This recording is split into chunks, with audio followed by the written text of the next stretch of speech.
அல்ஹம்துலில்லாஹ். அல்லாஹும்ம ஸல்லி அலா முஹம்மத் வ அலா ஆலி முஹம்மத் கமா ஸல்லைத அலா இப்ராஹீம வ அலா ஆலி இப்ராஹீம இன்னக ஹமீதும் மஜீத். அல்லாஹும்ம பாரிக் அலா முஹம்மத் வ அலா ஆலி முஹம்மத் கமா பாரக்த அலா இப்ராஹீம வ அலா ஆலி இப்ராஹீம இன்னக ஹமீதும் மஜீத். அன்புக்குரிய சகோதர சகோதரிகளே, நாம் எதிர்கொள்ள வேண்டிய விஷயத்துல நிறைய விஷயங்களை நம்ம கோட்டை விட்டுறோம்.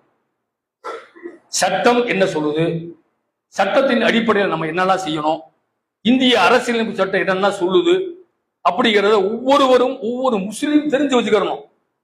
சட்டத்தை நீங்க பேசணும். எப்படி குர்ஆனை நம்ம பேசுறோமோ இந்த மாதிரி இந்த சட்டம் இப்படி 347 இதை சொல்லுது, 306 இதை சொல்லுது, 308 இப்படி சொல்லுதுன்னு ஒவ்வொரு குறைஞ்சபட்சம் நீங்க போய் கூகுள்ல போய் இந்திய அரசியலமைப்பு சட்டம் தான் வந்துடும். அது அமைக்கி பாத்தீங்கன்னா உள்புரிகள் நிறைய வரும்.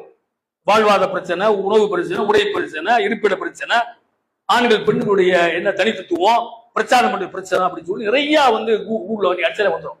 சும்மா இருக்க அடிச்சு பாருங்க, சும்மா செல்ல நோட்டு நீங்க அடிச்சு பாத்தீங்கன்னா அந்த தகவல்லாம் வரும். இதெல்லாம் நம்ம தெரிஞ்சு வச்சுக்கிறோம். தெரிஞ்சு வச்சாதான் இந்த சட்டம், இந்திய அரசியல் அமைப்பு சட்டம் என்ன சொல்லுது, நீ என்னப்பா சொல்ற, சட்டத்தை நீ என்ன சொல்ற, நீ சட்டத்தை மீற, சட்டம் இப்படி சொல்லுத, நீ என்ன சட்டத்துக்கு மாற்றமா சொல்ற அப்படின்னு நம்ம கேள்வி கேட்க முடியும். நமக்கு தெரிஞ்சாதானே கேட்க முடியும். நீங்க செய்யாததை பிறருக்கு சொல்லாதீங்கன்னு அல்லாஹ் குர்ஆன்ல சொல்றான். அப்ப நீங்க தெரிஞ்சுக்கிட்டாதான் அடுத்து பேச முடியும். இப்ப இந்த பீகார் ஒரு ஒத்திகை பாக்குறான். பீகார்ல செட் ஆகுமா, இது சாத்தியப்படுமா, இதை கரெக்ட் பண்ணிடுவோமா அப்படின்னு. இன்னொரு செய்தி என்ன சொல்லப்படுது அப்படின்னா, குடியுரிமை நீ எங்க பிறந்தன்னு கேட்கிறான். இதுல பீகார்ல 52 லட்சம் பேர் வாக்காளர்களை காலி பண்ணானே, அதுல ஒண்ணு கேட்கிறானா, நீ எங்க பிறந்த குடியுரிமை கேட்கிறான் அப்படிங்கிற மாதிரி ஒரு தகவல். அப்ப நீதிபதி கேட்கிறாரு, எங்க அந்த பீகாருடைய தேர்தல் அதிகாரி வந்து கேட்கிறாரு, அந்த ஆதார் அட்டையை பான் கார்டோட இணைக்கணும், கேசினோட இணைக்கணும், ரேஷன் கார்டு இணைக்கணும், இப்படி இணைக்கணும், அதுதான் முக்கியமான பிரதானம் சொன்னீங்க, இப்ப ஏன் அதை ஏற்றுக்கொள்ள மாட்டேங்கிற அந்த கேள்வி கேட்கிறார் நீதிமன்றத்துல. நீதிபதி கேட்கிறாரு, நீ தானப்பா சொன்ன ஆதார் அட்டை அது சேர்க்கணும், இதை சேர்க்கணும், ஆதார் அட்டை இருந்தா வாக்களிக்கலாம், வாக்காளர் அடையாட்டை இருந்தா கூட பரவாயில்ல, ஆதார் இருந்த காமிச்சா வாக்களிக்கலாம், ஆதார் எல்லா பக்கமும் போகும், அதனால எல்லாரும் கட்டாயமா ஆதார் எடுக்குன்னு சொன்னீங்க, இப்ப ஏன் மாத்தி பேசுற சொல்லி நீதிபதி கேட்கிறாரு. இதுக்கு அவன்கிட்ட பதில் இல்லை. இப்ப என்னன்னா, இப்ப நம்ம தேடி பார்த்தோம், நேற்று முன்னாள் தேடி பார்த்தோம், அது இன்னும் அப்டேட் ஆகி வரல. சொல்லி இருக்கிறோம் 1950 இருந்து 1986 வரைக்கும் ஏறத்தாழ 36 ஆண்டுகள் நீங்க பதியலாம். அதாவது உங்களுடைய பெற்று இப்பதான் பதிச்சுக்கிட்டுருவோம். இப்ப நமக்கெல்லாம் மகனுக்கு, நம்ம பிள்ளைகளுக்கு இருக்கு, நமக்கு இருக்காது. அதை கண்டுபிடிச்சு அதை டவுன்லோட் போட்டு சொல்லியிருக்கோம். இன்ஷா அல்லாஹ் 2-3 நாள் நம்ம கை கிடைச்சிடும். நம்ம ஜமாத்துல இருந்து மஸ்ஜித் வழக்கடை சார்பா நம்ம எல்லாருக்கும் விளைவிப்போம்.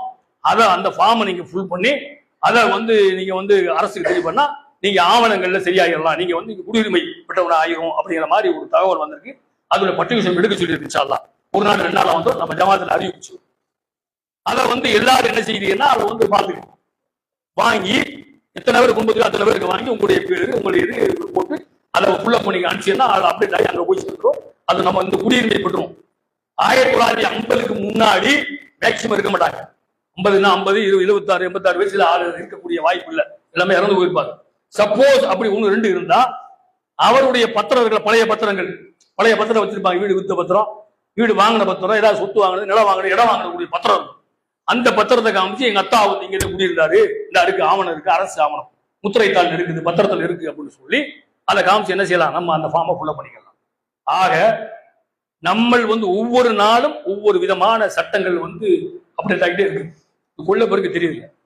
நம்ம 2ஆந்திர குடிமக்களாக நம்மளே நமக்கு விளங்காம ஆக்கிக்கிட்டோம்னாக்க நம்முடைய வாழ்வாரம் இந்த உலகத்துல ரொம்ப வாழ முடியாது. அப்படி சூழ்நிலை உருவாகிட்டு. ஆக உலகத்துல என்ன நடக்குது, என்ன சட்டங்கள் நடந்துட்டு இருக்கு, என்னென்ன பிரச்சனை நடக்குது, என்ன காரணம், இதுக்கு என்ன செய்யறது அப்படிங்கிறத நீங்க ஆய்வு செஞ்சுக்கிட்டே இருக்கணும். ஆய்வு செஞ்சு இது எப்படி செய்ய, ரேஷன் கார்டுல திடீர்னு அப்டேட் வரும், அமுக்குங்க, அது தேவையானு கேட்டுக்கிறோம். நீங்க என்னென்னமோ பிரச்சனை புதுசா கொண்டு வர்றாங்க. இது சட்டமே இல்லையா இருக்காது யாருக்கு தெரியாது. சம்பந்தப்பட்ட ஆளுகிட்ட கேட்டோம்னா எங்களுக்கு தெரியாது, உங்களுக்கு எப்படி தெரியும், எப்படி கேள்விப்பட்டு யார் சொன்னா, இப்படி எல்லாம் மடைமாற்றக்கூடிய காட்சியை நம்ம பார்க்கிறோம். ஆக சகோதரர்களே, ஒரு முஸ்லிம் என்பவர் எப்படி இருக்க வேண்டும், அல்லாஹ்வுடைய தூதர் நபிகள் நாயகம் ஸல்லல்லாஹு அலைஹி வஸல்லம் சொல்றாங்க, ஒரு பேனாமுனை போல இருக்க வேண்டும். கூர்ந்து இருக்கணும், கரெக்டா இருக்கணும், நீங்க சரியா இருக்கணும். சரியா இல்லைன்னா அந்த உலகத்துல வாழ முடியும். அல்லாஹ்வுடைய தூதர் நபிகள் நாயகம் ஸல்லல்லாஹு அலைஹி வஸல்லம் சொல்றாங்க, ஒரு முஸ்லிம் ஏமாற மாட்டான், ஒரு முஸ்லிம் ஏமாத்த மாட்டான், ஒரு முஸ்லிம் ஒரு பொந்துக்குள்ள ஒரு கல்தான் கையை விடுவான், சும்மா கையை விட்டுக்கிட்டே இருக்க மாட்டான். இதெல்லாம் நம்ம வாழ்க்கையில அல்லாஹ்வுடைய தூதர் நபிகள் நாயகம் ஸல்லல்லாஹு அலைஹி வஸல்லம் நமக்கு கற்றுக் கொடுத்த பாடம். இந்த பாடத்தை கற்று இந்த உலகத்திலும் மறுமையிலும் வெற்றி பெறக்கூடிய நன்மக்களாக அல்லாஹ் ஸல்லல்லாஹு தஆலா உங்களை என்னை ஆக்கி கூறி என்னுடைய நிறைவு செய்கிறேன். வாஹிர தஅவானா அல்ஹம்துலில்லாஹி ரப்பில் ஆலமீன். அஸ்ஸலாமு அலைக்கும்.